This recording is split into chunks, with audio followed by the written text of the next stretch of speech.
짧았던 남편과의 결혼 생활을 마무리하고 사연을 보냅니다. 저는 올해로 29살이고 남편은 34살, 5살 차이의 부부였어요.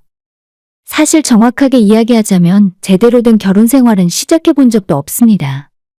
우리는 2년 동안 연애했고 다른 분들도 다들 그러시겠지만 연애하는 동안에는 남편이 제게 정말 더할 나위 없이 잘해주었어요. 그때 그 모습에 저도 깜빡 속았고 결혼하고 나서도 남편에겐 제가 1순위일 거라 믿었지만 혼인신고 올리고 한 집에서 같이 살자마자 완전히 180도 변해버린 모습에 길게 끌 거 없이 빠르게 이혼해버렸습니다. 결혼식은 6월에 하기로 예정되어 있었고 신혼집 문제 때문에 결혼식보다도 혼인신고를 먼저 해야 했어요. 지금 생각해보면 절대로 하지 말았어야 했고 남편이 뭐라 하든 거절했어야 하는데 과거에 제가 너무나도 후회스럽습니다. 일단 제가 실수를 하게 된 가장 큰 원인은 올해로 제가 29살이 되면서 결혼에 대한 생각이 너무 간절했어요.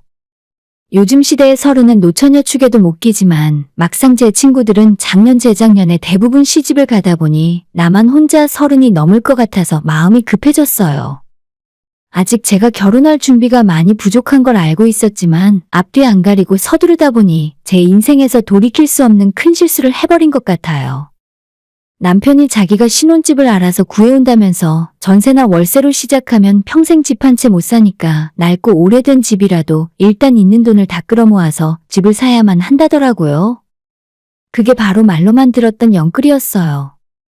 남편과 제가 회사 다니며 지금까지 열심히 모은 돈에 은행 대출을 받아서 무려 지은 지 25년이나 된 구축 아파트 한 채를 간신히 매입했어요.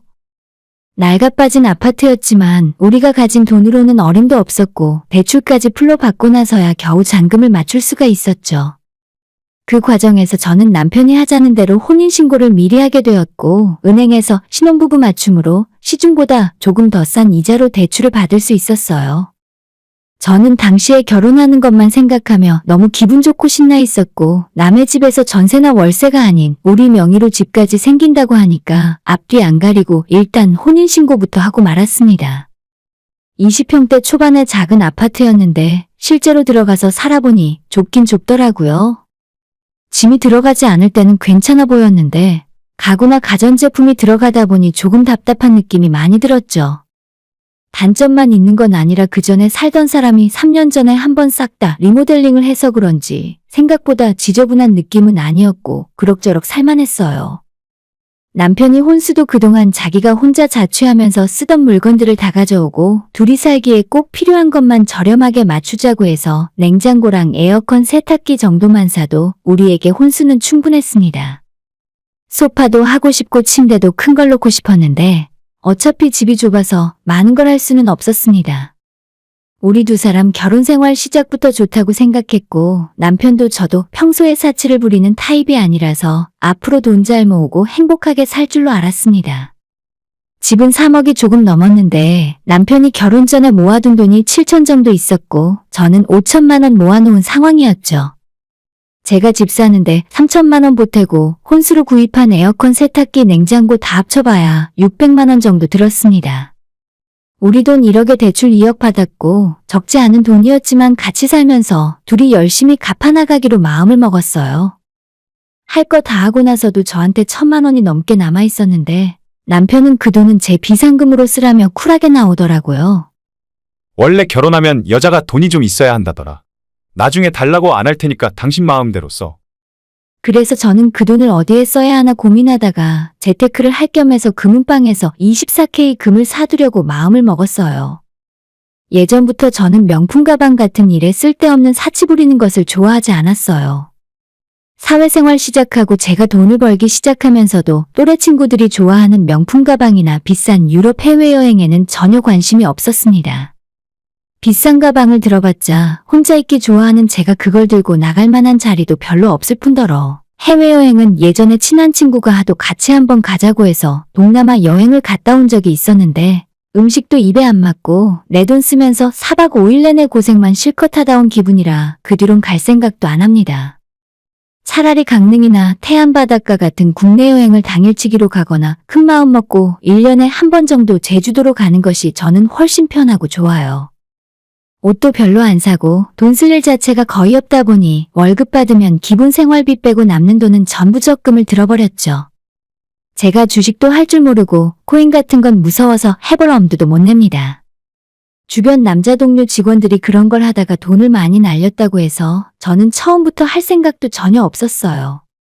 재테크의 재자도 모르고 살았지만 그래도 목돈 생길 때마다 취미 삼아서 유일하게 하나씩 사 모으기 시작한 것은 금이었어요.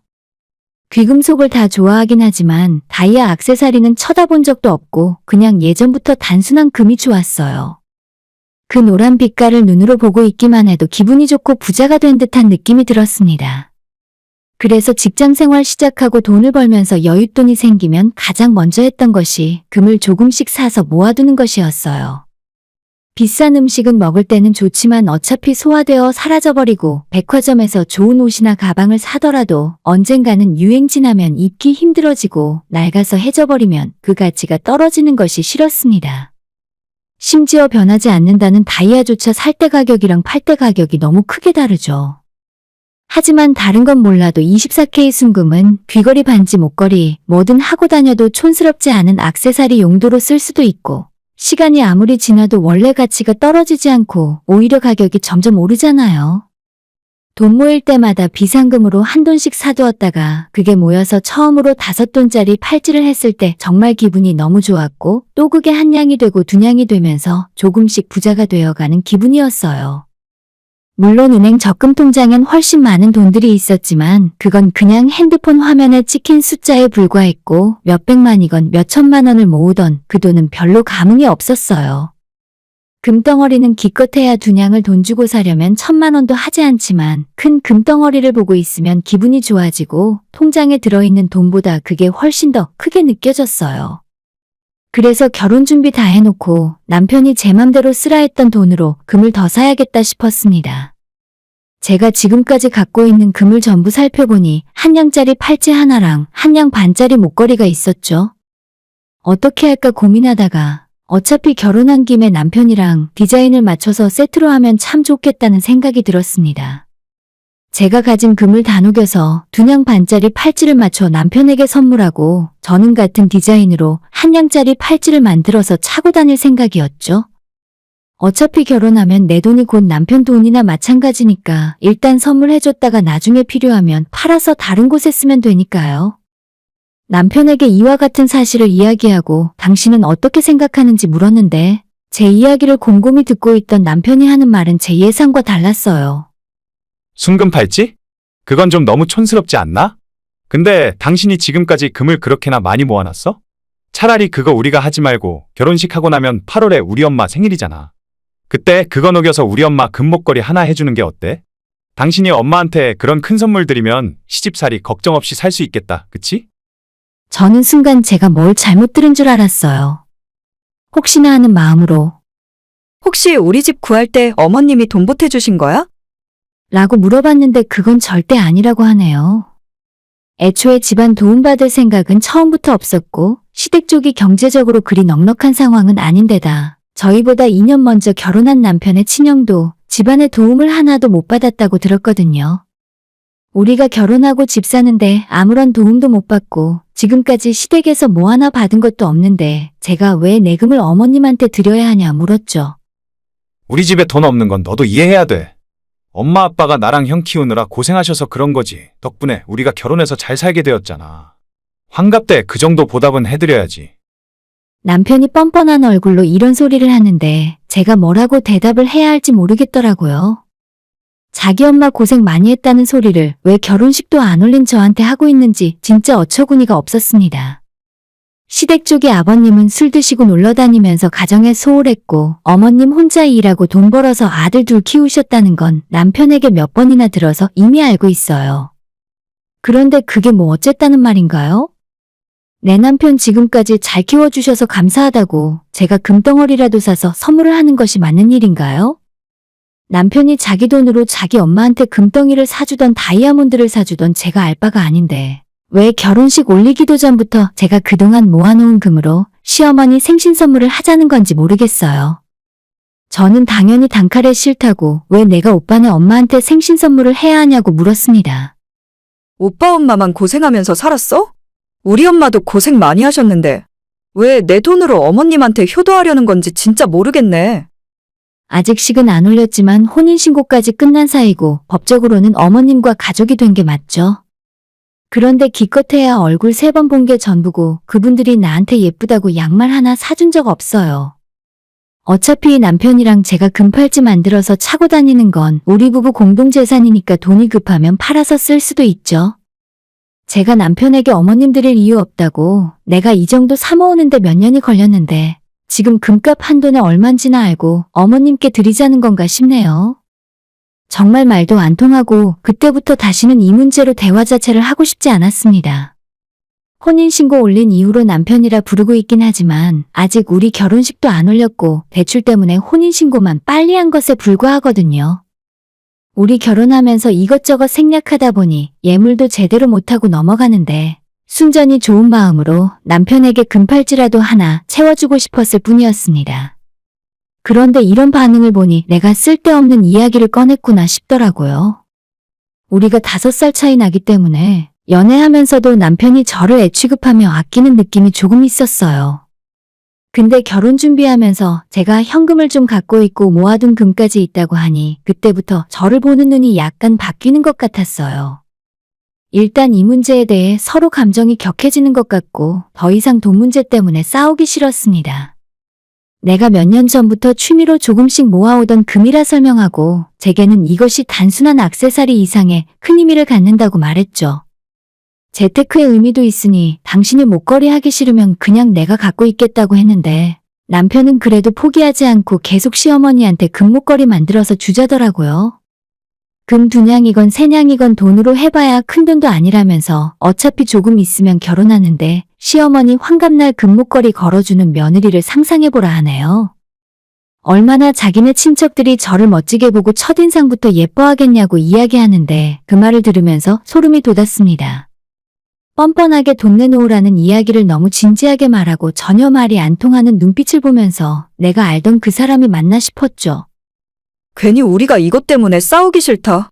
지난달에 우리 엄마 생신이었는데 그냥 엄마 선물로 줄게.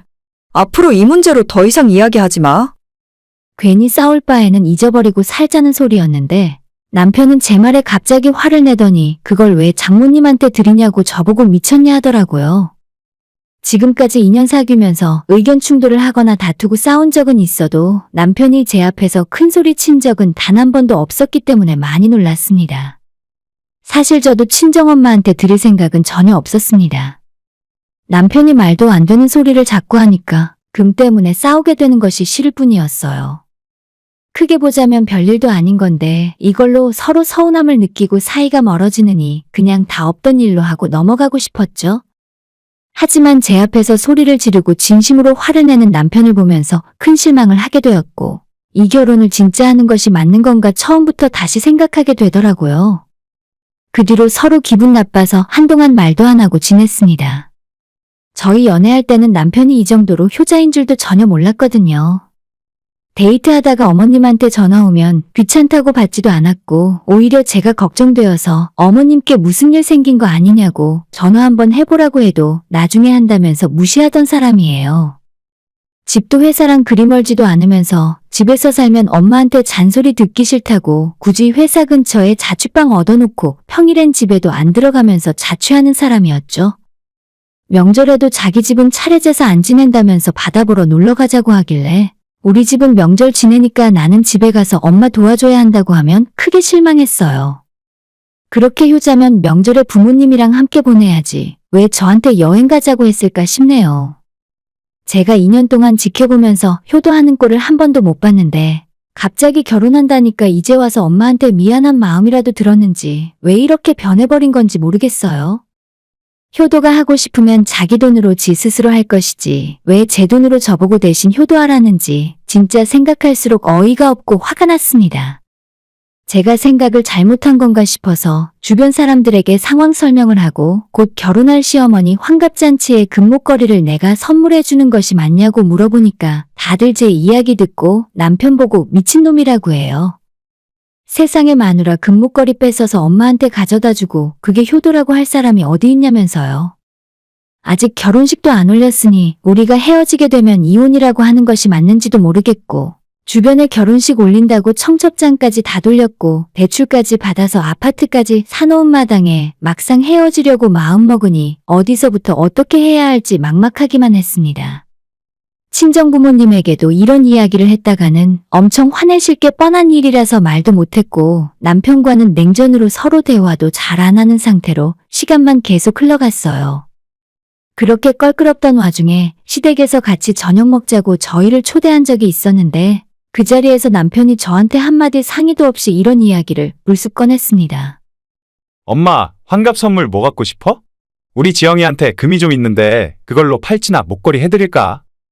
라고 말씀드렸더니 어머님께서 밥 먹다 말고 눈이 휘둥그레져서 금? 너 금 갖고 있어? 얼마나 갖고 있는데? 나는 목걸이도 좋고 팔찌도 좋고 다 좋지. 요즘 그만 돈이면 돈이 얼만데? 잘 됐다 얘. 라고 말씀을 하시더라고요. 아까도 이야기했지만 지금까지 결혼 준비하면서 어머님이나 시댁 식구들에게 뭐 하나라도 받아본 적 없습니다. 보통 이런 상황에서 며느리가 가진 걸 준다고 하면 부담되니까 됐다고 거절하는 것이 일반적인 상황이 아닌가 싶어요. 그런데 남편부터 시작해서 집안 사람들 자체가 너무나도 뻔뻔하고 남의 물건을 탐하는 기질이 있는 것 같더라고요. 사실 어머님께서 이런 반응으로 나오실 줄 예상하고 있었어요. 최근 들어 자주 놀러오라고 말씀을 하셨는데 그게 다 이유가 있어요. 제가 처음 인사드리러 갈 때 빈손으로 가기 뭐해서 백화점 과일 코너에서 바구니를 맞춰서 들고 갔었고, 그 다음에는 저희 회사 직원몰에서 홍삼 영양제를 사서 들고 갔었거든요. 그랬더니 그 다음부터 오늘은 뭘 사서 오려나 하고 기대하는 눈빛이 느껴집니다. 지난번에 사왔던 그 과일이 맛있다는 이야기를 어머님으로부터 10번도 넘게 들었어요. 아무튼 불편한 식사 자리를 대충 마치고 집으로 다시 돌아오는 길에 남편이랑 차 안에서 엄청나게 싸웠어요. 내가 한 이야기 뭘로 들었냐고, 어머님한테 금 이야기는 대체 왜 꺼낸 거냐고 따졌습니다. 남편은 어차피 시어머니가 부담스러워서 준다고 해도 안 받을 거라며 그냥 기분이라도 좋게 해드리면 어디가 덧나냐 하더라고요. 진짜 기가 막혀서 어처구니가 없었어요. 부담? 어머님이 부담스러워 하셨다고? 아까 너네 엄마 보니까 금 이야기 나오자마자 좋아서 입이 귀에 걸리시던데. 라고 이야기했더니 그렇게 좋아하는 거 알면서 겨우 그거 하나 못 해주냐고 저보고 이기적이라고 하네요. 남편도 이걸 빌미로 저랑 싸우려고 하는 것 같아서 차라리 잘 됐다 싶어 이참에 하고 싶은 말 다 했습니다. 너는 효도하고 싶으면 너 돈으로 직접 하지 왜 내 걸 억지로 뺏어다가 너네 엄마 주려 하냐고요. 남편도 그 말에 할 말이 없었던지 씩씩거리다가 그래, 그럼 이 집은 내 돈이 더 많이 들어간 내 집이니까 넌 집에 들어올 생각하지 마. 라고 하는 겁니다. 아니 무슨 초등학교 애들도 아니고 이게 뭐 하는 짓인가요? 순전히 남편 돈으로만 얻은 집이라고 해도 유치한 일인데 제 돈도 3천만 원 들어갔거든요. 거기에 냉장고며 세탁기 에어컨까지 전부 내 거니까 저도 남편에게 내 물건 절대 쓰지 말라고 했습니다. 유치한 사람이랑 싸우면 저도 유치해지는 것 같더라고요. 한참 말싸움을 하다가 너무 짜증나고 화가 치밀어 올라서 결국 우리 친정부모님께 전화를 걸었어요. 나 이 결혼 못할 것 같다고 남편이 이런 식으로 나오는데 이게 내가 잘못한 거냐 물었습니다. 저는 솔직히 아빠한테 혼날 줄 알았어요. 결혼이 장난이냐고 서로 맞춰가며 이해해야 한다고 말씀하시고 남편이랑 시어머니한테 사과하고 화해하라 하실 줄 알았는데 아빠는 저보다 더 크게 화를 내시면서 벌써부터 젊은 놈이 그딴 식이면 안 봐도 싹수가 노랗다고 앞으로 결혼 생활하는 내내 시댁만 챙기고 저를 찬밥 취급할 게 뻔하니까 지금 결심하고 끝내는 것이 맞다고 하셨죠. 엄마도 옆에서 같은 생각이라 하셨고 저는 남편에게 혼인신고 취소하자고 했습니다. 남편은 해볼 테면 알아서 해보라는 식이었고 변호사 찾아가서 알아보니 혼인 취소 사유에는 해당이 안 된다고 하셨어요. 이런 경우에는 그냥 집에 들어간 3천만 원과 혼수 맞추는 데 들어간 600만 원을 돌려받는 걸로 상호 합의해서 이혼하는 것이 좋다고 하셨어요. 남편한테 그렇게 이야기를 했더니 알겠다면서 돈 돌려줄 테니 빨리 짐 빼고 나가라 하더라고요.